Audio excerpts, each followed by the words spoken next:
الله حيهم اخوي ابو ذياب. هلا ابو خطاب. هلا حياك. الله حيهم. شلون اخبارك علومك؟ الحمد لله. ان شاء الله قاعد بخير. تسوي يابا؟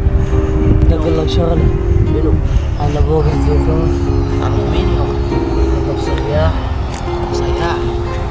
عنده زيتون وينه هسه؟ الله هو نايم غادي. غادي.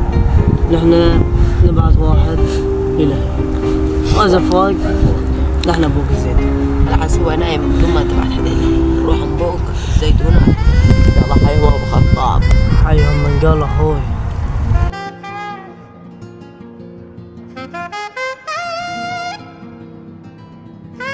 نبوق له هالزيتونات.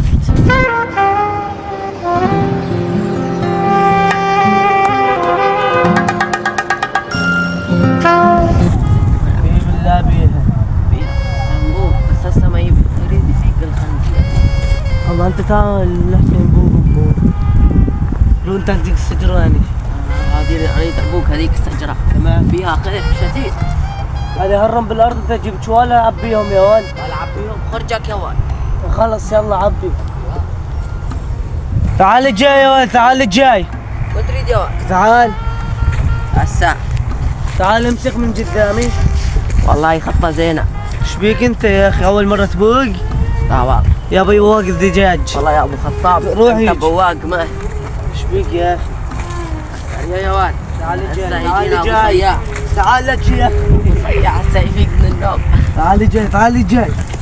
بوق يا ولد على السريع بوق. الله يفيق هذا لا تظل تعيط يا اخي. مين هذا؟ كانه فاكر هذا. اي بالله فا اي بالله. طب طب.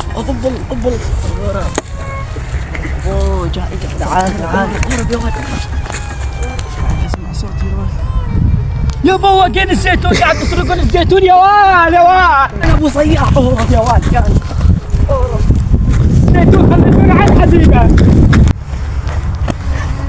والله هرب بواقين الزيتون. والله سرقوني بواقين الزيتون.